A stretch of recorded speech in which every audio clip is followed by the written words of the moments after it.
My name is Lisba Kamal. कहाँ से हैं? I'm from Bihar. कहाँ पढ़ रही हैं? I'm in here in Dynamic Butler House Institute. Institute ने Dynamic. डायनेमिक। क्या सर कैसा पढ़ाते हैं? अच्छा लग रहा है? इंटरेस्ट ले रहे हैं आप लोग या नहीं? Yeah, actually the environment here is so good and he is so supportive and he teaches in a way that is so convenient and he does not pressurize. He is always there. He is always helping. I think he's a great teacher. Fees क्या है? 2,500. पैसा वसूली हो जाती है? Of course, it's worth it. क्या नाम है आपका? My name is Amna Babar. कहाँ रहती हैं? I live in Batla House. Dynamic में पढ़ाई कर रहे हैं इंग्लिश स्पीकिंग की। Yeah, I'm studying in Dynamic, and this institute is very good for new beginners also and in advanced level. कितने महीने से पढ़ रही हैं आप? I've been studying there from 2 months. क्या क्या सीखा अभी तक आपने? I have learned a lot of things, and there are many important things which I have learned, and I learned how to give a speech, or I learned how to gain your confidence, and yeah, grammar also. Sir के बारे में कुछ कहना चाहेंगे? Yeah, I will talk about my teacher.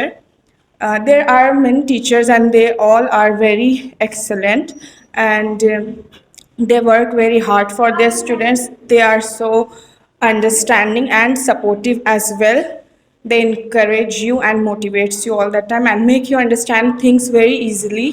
That's all. स्वागत है आपका वतन समाचार में। मैं हूं आपके साथ अहमदुल्ला। आज हमारी मौजूदगी है जाकिर नगर बटला हाउस के main road dynamic English institute पर। यहां के हेड हमारे साथ ख़ास बातचीत करने के लिए मौजूद हैं। इनके बारे में मैं आपको बता दूं, इनका नाम डॉक्टर अनवारुल हक है, जिन्होंने जामिया मिल्लिया इस्लामिया से उर्दू में पीएचडी की है और ओखला में बच्चों को अंग्रेज़ी तालीम देते हैं, इंग्लिश स्पीकिंग सिखाते हैं। इन्होंने जामिया मिल्लिया में 4 साल तक पढ़ाया भी है। इनकी ओवरऑल तालीम की अगर बात करें तो 4 मास्टर डिग्री इनके खाते में है। इन्होंने उर्दू से एमए किया है, अंग्रेज़ी से एमए किया है और एमफिल भी किया है, एमबीए भी कर चुके हैं। 5-6 किताबें इन्होंने ये लिख चुके हैं और 2 किताबों में दिल्ली सरकार ने इन्हें इनाम से भी नवाजा है। सर, स्वागत है आपका वतन समाचार में। बहुत शुक्रिया। सर, सबसे पहले आप अपने बारे में कुछ बताएं, कहाँ से पढ़ाई की, क्या बैकग्राउंड रहा है? जी बिल्कुल बताता हूँ। मैं मुजफ्फरपुर बिहार का रहने वाला हूँ और मेरी जो तमामतर तालीम है वहीं हुई और उर्दू मेरा सब्जेक्ट था जिससे मैंने पूरी पढ़ाई की अपनी। पीएचडी तक मैंने उर्दू से ही पढ़ाई की। लेकिन जब मैं दिल्ली आया तो मुझे ये एहसास हुआ कि only flat education is not going to give you benefit. I need to go for corporate type of learning और something that can give me a job in corporates. तो मैंने सोचा कि मुझे एमबीए करना चाहिए। तो सबसे बड़ा हर्डल जो था मेरे लिए उर्दू के बाद वो अंग्रेज़ी का था, क्योंकि एमबीए में टर्मिनोलॉजीज़ बहुत होते हैं और वो टर्म्स हमारे समझ में नहीं आते थे, वर्ड्स बहुत डिफ़िकल्ट होते थे, बोलना मुश्किल होता था। तो मैंने सोचा कि अब तो ये हमारे लिए पॉसिबल नहीं है। तो हमारे दोस्तों ने बताया कि नहीं, पॉसिबल है, लोग करते हैं। फिर इंग्लिश सीखना और इंग्लिश आती थी थोड़ी बहुत। हम लोग तो हिंदुस्तान में आप जैसे कि जानते हैं कि ABCD से ही पढ़ाई की शुरुआत होती है, तो जानते तो थे, लेकिन बात करना, 10 लोगों के सामने खड़े होकर बोलना, ये ऑलमोस्ट नामुमकिन लगता था। तो मैंने जब शुरू किया तो मुझे लगा कि उतना मुश्किल नहीं है अगर मेथड चेंज कर दिया। हमारे यहाँ जो ट्रेडिशनल मेथड ऑफ टीचिंग है उसमें क्या होता है कि वो बोर्ड पे past tense, present tense, future tense, negative, positive, first person, second person इतना पढ़ाते हैं। बल्कि हमारे एक टीचर थे, वो तो मैथमेटिक्स की तरह इंग्लिश पढ़ाते थे। Subject plus verb, S plus V plus O plus W, पता नहीं कैसे कैसे पढ़ाते, कुछ समझ में नहीं आता था। और इतने फॉर्मूलाज जैसे मैथमेटिक्स पढ़ाया जाता है। Language learning is quite different from mathematics. It's not calculation. Language के लिए you need to listen and practise, that's the major part of language. जब मैंने सीखना शुरू किया तो मुझे पता चला, थोड़ा सा रिसर्च भी किया क्योंकि मैं रिसर्च का स्टूडेंट था, तो मुझे मालूम ये हुआ कि लैंग्वेज सीखने का एक तरीका तो यह है कि पहले ग्रामर सीख लिया जाए, उसके बाद बोला जाए। उसमें तो वो थोड़ा टाइम टेकन होता है, उसमें कॉन्क्रीट नॉलेज तो आपको हो जाती है मगर आप फ्लुएंटली बोल नहीं पाते। दूसरा तरीका ये है कि सुना जाए, कॉपी किया जाए और बोला जाए, which is the most natural way of learning language. जो बच्चे होते हैं वो वैसे ही सीखते हैं। हमें बोलता हुआ देखते हैं, सुनते हैं, सीखते हैं। लेकिन उसमें प्रॉब्लम क्या होता है कि उसमें लैंग्वेज के जो नुआंसेस हैं, जो बारीकियां हैं, वो हमें पता नहीं होती। हम बस सुनते हैं, बोलते हैं, उसको अच्छी तरह से समझ नहीं पाते। तो हमने क्या किया कि इन दोनों को कंबाइन कर दिया। तो long story short, when I started my institute here with my friend mister Jonathan Shifley, हमने क्या किया कि हमने कहा कि नहीं, we will combine both the methods. क्योंकि हम बच्चे तो नहीं हैं कि सुनेंगे बोलेंगे। एक अगर मेथड पता चल जाए कि भाई ये पैटर्न है, तो उस पैटर्न पे हम दूसरे सेंटेंसेस बना सकते हैं। तो मैंने महसूस ये किया कि if you start talking, it is just like driving. जब आप ड्राइविंग सीखना चाहते हो, आप स्टीयरिंग पे बैठते हो, आपको डर लगता है, लेकिन थोड़ी सी जब गाड़ी चलती है तो मज़ा आता है और ये एक्साइटमेंट आपको लगता है कि मैं कर लूँगा। लेकिन फिर अगर कहीं ठुक गई गाड़ी तो लगता है नहीं, मुझसे नहीं हो पाएगा। लेकिन ऐसे ही करते करते स्मूथनेस आ जाती है और धीरे धीरे आप सक्सेस को एंजॉय करने लगते हो। आप जब थोड़ा सा बोलते हैं, लोग कहते हैं वाओ, कहाँ से सीखा आपने, इतनी अच्छी इंग्लिश आप कैसे बोलते हैं, तो आप उसको एंजॉय करने लगते हैं और वही एंजॉयमेंट आपको आखिर तक ले जाता है। इस इलाके में जब हमने इंस्टीट्यूट शुरू किया तो हमारे लिए जो सबसे बड़ा चैलेंज था वो ये था कि स्टूडेंट को ये हम यकीन कैसे दिलाएं कि आप सीख सकते हैं। और एडवर्टीजमेंट एक बहुत बड़ा इशू है, क्योंकि यहाँ पे एडवर्टीजमेंट का कोई प्रॉपर लीगल चैनल नहीं है, कोई सिस्टम नहीं है through which you can reach the people. अब आप लोग हैं तो आप लोगों के through we can reach the people. और जैसा कि लोग सुन रहे हैं, डायनेमिक इंग्लिश इंस्टीट्यूट जो बटला हाउस में है, और हम इस काम के लिए डेडिकेटेड हैं। अगर आपको इंग्लिश की वजह से प्रॉब्लम है, इंग्लिश की वजह से आपको लाइफ में दिक्कत आ रही है, तो वो नहीं होगी। यहाँ आ जाने के बाद 3-4 महीना 6 महीना आपको लगेगा, लेकिन आपकी इंग्लिश बेहतरीन हो जाएगी। ये इम्पॉसिबल नहीं। तो मैंने ये सोचा कि बेस्ट एडवर्टीजमेंट है कि एक बंदा जो हमारे पास आ रहा है उसको हम 6 महीने में चेंज कर दें, ताकि उससे जब कोई मिले तो वो कहे कि अरे भाई ये क्या हो गया आपको, अचानक से इतने पॉजिटिव चेंजेस आपके अंदर कैसे आ गए। तो हमने वो किया और वो काम करता है। The best advertisement is our quality. एक स्टूडेंट जो एक बार आ जाता है, वो जब यहाँ से जाता है तो 10 स्टूडेंट को रिकमेंड करता है, and this is how we are living here. लेकिन मसला एक बहुत बड़ा ये है कि तालीम से जो ओवरऑल दिलचस्पी की कमी है लोगों की, ये एक बड़ा चैलेंज है। सर, आपने जिस तरीके से बताया कि बच्चे जाके एक दूसरे को बताते हैं, हमने भी आपके बारे में सुना है। ये सारी चीज़ें तो हो गई सर। दूसरी चीज़ ये है कि यहाँ पर फैसिलिटीज़ किस चीज़ मतलब कितना दिया जाता है बच्चों को, स्टूडेंट को? जी, फैसिलिटीज़ के बारे में मैं बताऊँ, अभी जैसे गर्मी का मौसम है, लोग पसीने पसीने हो जाते हैं। हमारे सारे क्लासरूम फुल्ली एसी हैं, तो इस तरह की कोई दिक्कत नहीं होती है। वो बहुत आराम से अंदर कोजी माहौल में पढ़ाई कर सकते हैं। हम ऑडियो विजुअल सिस्टम यूज़ करते हैं, यानी लिसनिंग इम्प्रूव करने के लिए, प्रोनंसिएशन इम्प्रूव करने के लिए ऑडियो सिस्टम का यूज़ करते हैं। हम उनको अमेरिकन्स का इंग्लिश सुनाते हैं और उसकी कॉपी करते हैं। विजुअल हम उनको जो 2 लोगों का इंटरव्यूज़ होता है, जैसे किसी बड़े सेलिब्रिटी का कोई इंटरव्यू कर रहा है, इंग्लिश में कर रहा है, तो उससे बातचीत का तरीका स्टूडेंट्स के अंदर डेवलप होता है। हम उस पर काम करते हैं। सर, आपने कहा 5-6 महीने में हम लोग उनको स्टूडेंट को इंग्लिश स्पीकिंग अच्छे तरीके से सिखा देते हैं। तो 5-6 महीने में सिखाने का मतलब क्या है? मतलब फ़ीस वगैरह कितना 5-6 महीने में हो सकता है? देखिए, हमने अलग अलग फीस प्लान रखा है। If a student gives us like 6 months time, वो at the time of admission 6 months की फ़ी एक साथ डिपॉजिट कर देते हैं, तो वह ईजी होता है उनके लिए, कॉस्ट इफेक्टिव होता है। जैसे 6 मंथ्स का अगर वन टाइम पे कर देते हैं तो अराउंड बिटवीन 10 to 11,000 उनको वन टाइम पे करना पड़ता है। और for 6 months we don't charge anything. वो एक बार लमसम अमाउंट पे करते हैं और कंटिन्यू 6 मंथ्स तक सीखते रहते हैं। और 6 मंथ्स बाद ऑब्वियसली जब उनको दिखता है कि हमारे अंदर बड़ा चेंज आ रहा है और वो और ज़्यादा चाहते हैं, तो then they go for like वो उसको रिन्यू करते रहते हैं। मोस्ट ऑफ द स्टूडेंट 2 महीने 3 महीने एक्सटेंड करते हैं, उसके बाद भी 6 महीने करने के बाद भी। देखिए, हमारे यहाँ बड़े टैलेंटेड लोग होते हैं, डॉक्टर्स हैं, इंजीनियर्स हैं, अपने अपने फील्ड के एक्सपर्ट्स हैं। लेकिन प्रॉब्लम ये होता है कि eight the time of studying they don't focus on communication skills. उनको लगता है कि ये तो कोई ख़ास बात नहीं है, या ये तो मैं कभी भी कर लूँगा।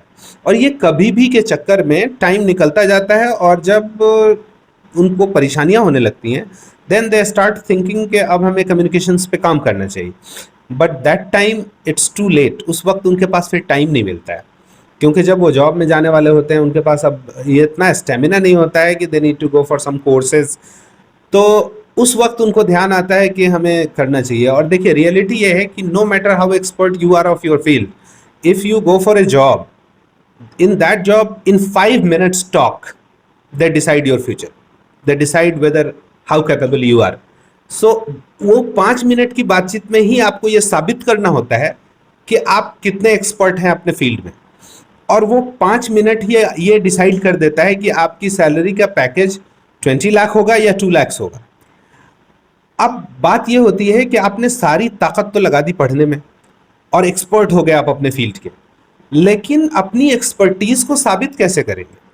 कुछ लोग ऐसे होते हैं जिनको बहुत कम आता है, लेकिन वो 5 मिनट जो लफाजी करते हैं, 5 मिनट जो बेहतरीन ढंग से अपने आप को, अपने सैलिएंट फीचर्स बताते हैं लोगों को, लोग उनसे बिल्कुल इम्प्रेस्ड हो जाते हैं और उनको अच्छे से अच्छा पैकेज ऑफर कर देते हैं। और कुछ लोग ऐसे होते हैं जो बहुत टैलेंटेड है, अपने फील्ड के मास्टर्स हैं, but they are shy, I mean they are too shy, और या आप ये कह लें कि they are not vocal, they have not talked in front of the people. तो जब 5 लोग उनसे क्वेश्चन कर रहे होते हैं इंटरव्यू पैनल के, तो वो घबरा जाते हैं, डर जाते हैं, और उसका नतीजा ये होता है कि they end up getting a moderate job while they have done lot of hard work to get that expertise. तो मैं यही कहना चाहूँगा कि जो स्टूडेंट्स हैं, जब भी उनको वक्त मिले कम्युनिकेशन स्किल्स पे फोकस करना चाहिए, क्योंकि कम्युनिकेशन स्किल्स फ्रॉस्टिंग का काम करता है। से एक केक है और केक को खूबसूरत बनाने के लिए, केक अपने असली शक्ल में आ जाए तो कोई देखना नहीं चाहे, लेकिन उसके ऊपर जो फ्रॉस्टिंग होती है, जो ब्यूटीफाई किया जाता है, उससे उसकी कीमत बढ़ जाती है। जैसे एक मकान आप खरीदने जाते हैं, अगर वो मकान प्लास्टर्ड नहीं है, अंदर से सिर्फ ईंटें नज़र आ रही हैं, तो उसकी कीमत बहुत घट जाएगी। और उसी मकान में अगर वॉलपेपर लगा करके और उसको ब्यूटीफाई करके और वो जो लाइटिंग होती है उसकी वो लगा करके, वो जाते ही बहुत खूबसूरत दिख रहा है, तो उससे उसकी कीमत बढ़ जाती है और बहुत ज़्यादा बढ़ जाती है। हालांकि उस ब्यूटिफिकेशन में खर्च उतना ज़्यादा नहीं होता है, लेकिन मकान की कीमत बहुत बढ़ जाती है। Same goes for a job. If you want to get a good job and if you have a great communication skill, it will be very easy for you to get that job. Sir एक last question, अगर आप answer देना चाहें तो दे सकते हैं। मैं एक ख़ास वर्ग की बात कर रहा हूँ, आप समझ रहे हैं, मैं मुस्लिम समाज की बात कर रहा हूँ।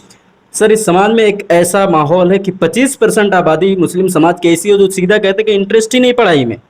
तो ऐसे लोगों के लिए आप क्या बताएं कि एजुकेशन कितना इम्पोर्टेंट है इस समाज के लिए? देखिए, एक बड़ी अजीब सी बात है, हम लोग पता नहीं क्यों खानों में बांट के क्यों देखते हैं चीज़ों को। मुस्लिम समाज का ही ये हाल है ऐसा नहीं है। कौन सा समाज है जिसका ये हाल नहीं है? पूरे हिंदुस्तान में एजुकेशन का क्या हाल है हमारे आपसे छुपा हुआ नहीं है। और irrespective of religion, irrespective of caste, irrespective of race, सबका बुरा हाल है। मैं आपको बताता हूँ, इसलिए कि I have seen the people in the villages. आप गांव में चले जाएं, ब्राह्मण के बच्चे हैं, अपर कास्ट के बच्चे हैं, दिन भर गुल्ली डंडा खेल रहे हैं, कोई पढ़ाई नहीं कर रहे हैं। अब है कुछ एक्सेप्शंस हैं, उसी में से कुछ IAS IPS निकालते हैं और आप कहते हैं कि देखो कितने ऊपर जा रहे हैं। लोअर कास्ट के लोग भी निकालते हैं और लोअर कास्ट के लोग भी बर्बाद हो रहे हैं। तो हर कास्ट के लोग बर्बाद हो रहे हैं और हर कास्ट के लोग हायर पोजीशन पे जा रहे हैं। Same goes for Muslims also. मुसलमानों में भी तालीम के लिए कोई रुझान नहीं है, तो ये कोई नई बात नहीं है, ये बाकी लोगों के साथ भी ऐसा ही है।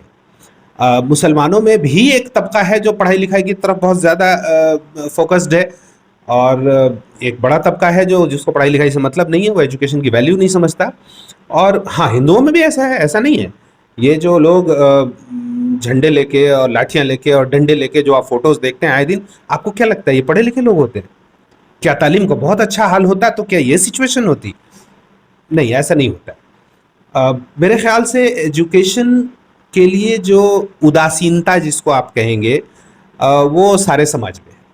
एजुकेशन, अगर हम एजुकेटेड होंगे, no matter which party we belong to, no matter which ideology we belong to, no matter which religion we belong to, we will be productive. अगर हम एक अच्छे हिंदू हो जाते हैं पढ़ के, तो हमें समझ में आएगा कि हिंदुइज्म क्या चीज़ है और उसकी पॉजिटिव साइड्स क्या हैं। We will understand that.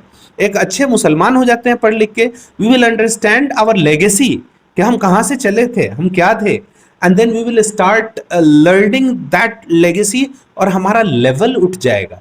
हम बहुत लो प्रोफाइल में ज़िंदगी नहीं गुजारेंगे, हम बहुत चाय की दुकानों पे दिन रात अपना वक्त बर्बाद नहीं करेंगे, हम नशे में नहीं पड़ेंगे, और जो दुनिया जहान की जो खुराफात हैं हम उसमें नहीं पड़ेंगे।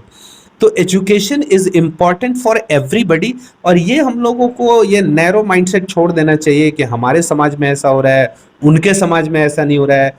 हमारा हिंदुस्तानी समाज है, हिंदुस्तान का बस एक समाज है, हमारा कंट्री की प्रायोरिटी होती है हम एक कौम हैं, हम हिंदुस्तानी हैं, और हम सबको पढ़ना लिखना चाहिए, and we should get education, और हमें दूसरों को इंस्पायर करना चाहिए। देखिए, जब क्लास में स्टूडेंट्स बैठे होते हैं ना, दुनिया का कोई भी टीचर हो, मैं आपको बताता हूँ, वो ये कभी नहीं सोचता है कि ये हिंदू है, ये मुसलमान है, ये सिख है, कभी नहीं सोचता है। They always think these are my students. अब उसमें जो अच्छा कर रहा होता है, दे इंस्पायर देम कि तुम बहुत अच्छा कर सकते हो, तुम आगे बढ़ो। कोई टीचर ऐसा नहीं होता है जो ये सोचता हो, मतलब मेरी नॉलेज में तो नहीं है। अगर वो टीचर है तो, अब अगर ऐसा है कि वो ये सोचता हो कि कौन किस रिलीजन का है, तो वो टीचर नहीं, कुछ और हो सकता है। टीचर अगर होगा तो वो ऐसा नहीं सोचता है। तो मेरे ख्याल से हम लोगों को ये नैरो माइंडसेट छोड़ना चाहिए, and we need to think about overall upliftment of our country. नाम आपका? My name is Adin, and I live in Delhi, and I studied in like I'm not studying currently. I'm waiting for my results for college entrance, and that's it. Anything else? Dynamic ही आपने क्यों चुना? बहुत सारे institute हैं ओखला में, कुछ तो खासियत होगी। No, I was just searching for an institute, and this was the first I that came to my uh, mind. Like I asked someone which is the best institute for English, and they are fellow student of Dynamic, so they told me that Dynamic is best. It could provide you quality, and it's true. I like studied here for 4 months, and as I've seen, and before coming to this, I had this thought like we had to speak in front of all people, and I get nervous and all, but I don't get nervous, but I speak very less. Thank you. I came to Delhi in 2021.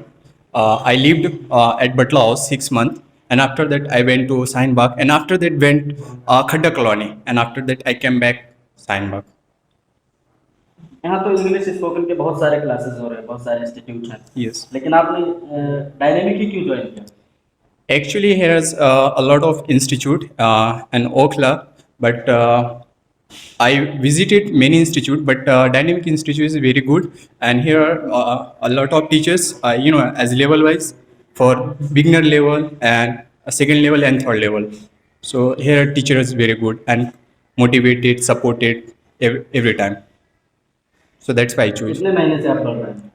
I have been learning from last 5 months. Yeah, last 5 months. English बोलने जाते हैं अच्छे से?